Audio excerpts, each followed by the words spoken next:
వచ్చుచున్నాడు, రారాజుగా వచ్చుచున్నాడు, యేసు రాజుగా వచ్చుచున్నాడు.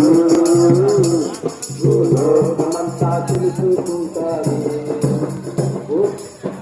మేఘాల మీద యేసు వచ్చుచున్నాడు, మేఘాల మీద యేసు వచ్చుచున్నాడు. యేసు ప్రభువారు రక్తమాంసాల గలవానిగా ఈ లోకంలో 33 సంవత్సరాలు జీవించారు. ఆయన కుంటివారి కాళ్ళు, గుడ్డివారి కళ్ళు ఇచ్చి చనిపోయిన వారిని తిరిగి లేపి మనుషులందరి పాప విమోచన కొరకు శిలువలో రక్తము కార్చి చనిపోయి సమాధి చేయబడి 3వ దినాన సమాధిని గెలిచి తిరిగి లేచారు.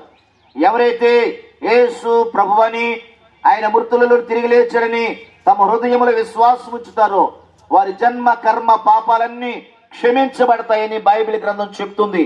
ఆయన కుమారుడిని యేసు రక్తం ప్రతి పాపము నుండి మనలను పవిత్రులుగా చేస్తుందని బైబిల్ గ్రంథం తెలియజేస్తా ఉంది. కనుక ఈ ఉదయకాల సమయంలో ప్రియుల యేసు ప్రభుని నమ్ముకుంటే మన పాపాలు క్షమించబడతాయి. యేసు ప్రభుని నమ్ముకుంటే మనకి నెమ్మది, సమాధానం దొరుకుతుంది. యేసు ప్రభుని నమ్ముకోవడం ద్వారా మనము నిత్య జీవానికి అనగా పరలోకానికి మన వారసులుగా మార్చబడతాం. కనుక ఈ ఉదయకాల సమయంలో యేసు ప్రభుని మీరు ఎందుకు నమ్ముకోకూడదండి?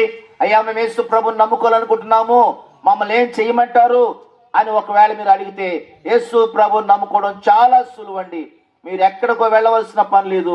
మీరు ఎక్కడ ఉంటే అక్కడే యేసు ప్రభువా నేను పాపిని, నా పాపాలు క్షమించండి అని ఒక చిన్ని ప్రార్థన మీరు చేయగలిగితే ప్రియుల యేసు రక్తం ప్రతి పాపము నుండి మనలను పవిత్రులుగా చేస్తుంది. కనుక మేము అలా యేసు ప్రభుని నమ్ముకున్నాము.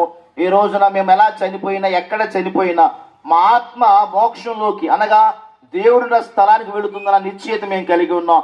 ఇదే నిశ్చయిత మీరు కూడా కలిగి యేసు ప్రభుని సొంత రక్షకునిగా అంగీకరించాలని మరి ప్రేమతో ఈ మాటలు తెలియజేస్తా ఉన్నాం. యేసుని నమ్మండి, నిత్య జీవానికి వారసులు కండి.